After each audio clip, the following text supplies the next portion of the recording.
ಹಾಗೆಯೇ ದೇಶದ ಆಗಬೇಕು. ದೇಶದ ಯಾರು ದೇಶಕ್ಕೋಸ್ಕರ ಸಮರ್ಪಣೆ ಮಾಡಿದಂತಹ ವೀರ ಪುರುಷಗಳನ್ನು ಹೇಳಿದ್ರೆ ನಮ್ಮ ಮಕ್ಕಳು ದೇಶಭಕ್ತಿಯನ್ನು. What I have seen, what I have heard, what I have analyzed, and what I have experienced, I can assure the people of Bengal, violence will be the first victim in this election. Violence should die a silent death. Violence will be encountered by silence, in the sense those perpetrators of violence will be silenced in a permanent way under the constitution, under the law of the land. The peace-loving people of Bengal have a right to exercise their franchise, unmindful or unfearful of anybody else. This election should be resolved by the silent majority of the state and the lovers of democracy to ensure that peaceful elections will become a rule rather than an exception in Bengal. This calls for concerted efforts by all concerned.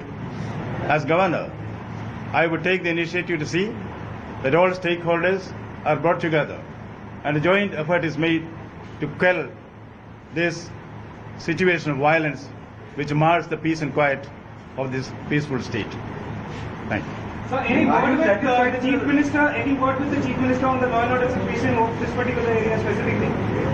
The Chief Minister is a constitutional colleague of the Governor. What we discussed is not to be revealed outside.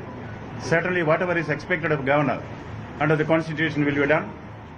When I took oath of office, there are two parts to the oath. One is defending the Constitution of India. Second is serving for the well-being of the people of Bengal.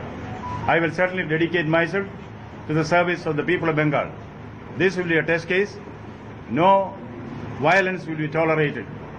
And whoever has resorted to violence will be brought to book. They will be shown their place, that is behind the bars. Sir, what action will be taken? Pardon? So any reports that you're going to send as the governor, the link between the centre and the state, any reports that you're going to send to the centre? I can only say there will be action, not an alibi for inaction. Thank you.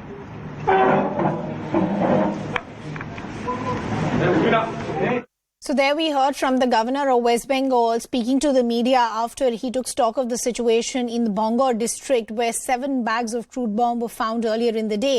The governor once again reiterating that all will be done to ensure that peace and calm prevails as far as the region is concerned, and all those miscreants who are behind these episodes of violence will be put behind bars. But as of now, we still don't know the exact people who are responsible as far as these episodes of violence, and specifically these 7 bags of crude bomb that have been found in the Bengal district. And what makes it even more concerning is the locality and the location in which these 7 bags of crude bomb in fact were found. They were found just about 500 meters away from a police station, raising larger questions as far as law and order situation in the state is concerned. All of this into the run-up of the Panchayat polls in West Bengal, where the nominations for those Panchayat polls ended yesterday. Allegations have been made by the BJP that their candidates were intimidated, they were threatened. The TMC didn't want their candidates to come out. The TMC has hit back saying, just look at the data. BJP has put up more candidates than the TMC. But the TMC is also now making allegations saying it's in fact the BJP that is stoking violence because they want polarization in the state. Let's bring in our colleague Kamalika Sen-Gupta, who in fact has been tracking these developments for us. So Kamalika, once again the governor saying pretty much what he had said earlier, that miscreants will be taken to task, they'll be put behind bars, will ensure that, there is peace and calm that prevails in the state. But the larger question is, who are these people who continue to create violence on the ground, specifically as far as the 7 bags of crude bomb were found? We still don't have any of those details. Yeah, definitely that's a big question. But the political workers who are actually on ground, be it the lower level people of TMC, be it lower level people of ISF or lower level people of other political parties, they on ground, they don't have the political will to establish peace. Number one, that's what the experts say. Also, another thing is that this Panchayat polls is becoming so important to these ground level workers that they have started considering it is their livelihood. You know, the amount of the village pradhan, his power is very much. So why will he, allow others to take that power? Probably this psychology is there on ground, and that is why even when the senior leaders are saying that they should not do what they are doing, what visuals are coming, still they're continuing with that. See, the war of words will be there. The opposition will say it's TMC's fault. The TMC will say it's the opposition conspiracy. But on ground, each and every worker of all these political parties, we think that Panchayat is very important for their livelihood. It's a matter of their livelihood. So, it is a tremendous fight for them.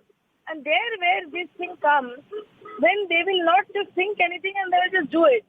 Like yesterday when they were asked, this people with handkerchiefs and all, they came and they were like behaving like goons, some of them. So when they were asked, they were clearly saying that it's a matter of their fight. It's a matter of their own fight. So that is thing where all this political instruction and all these things, in spite of all these things given by the seniors, somewhere down the road, in some areas, this thing has worked. That's what we are getting from the ground. On the other hand, definitely, governor has come up with this statement that it will not be tolerated. And we see that this is not the first time the governor has come to ground zero first. So that is also very interesting that how, as constitutional head, he is handling the situation. Yeah. Kamalka, while of course I understand, it's understandable that the governor is saying that, look at the intent as far as the government is concerned. There is timely action. We're also ensuring that miscreants will be taken to task. But the larger question still is that how come every time there's an election in the state of Bengal, episodes of violence are reported every single time? I just want to understand in terms of the deaths that have already happened, because Bangalore is just one district. If you look at Birbhum, 24 South Parganas, all of these areas have reported episodes of violence. Still now, what is the confirmed number of deaths that have already happened? Rizima, let me correct you and also for our viewers. Bangalore is a block in South 24 Pargana. Bangalore is not a district. So, as far as Bangalore is concerned, which falls in South 24 Pargana, 3 deaths have taken place last night. And yesterday, there is one death of TMC worker, which has taken place in Murshidabad. So that makes it 4. In Chopra, another CPIM worker. Okay, we seem to be losing that audio with Kamalka. We'll try and get her back. This is a big story that we'll keep tracking. But for now, we have to shift our focus to some other breaking developments that are now coming in.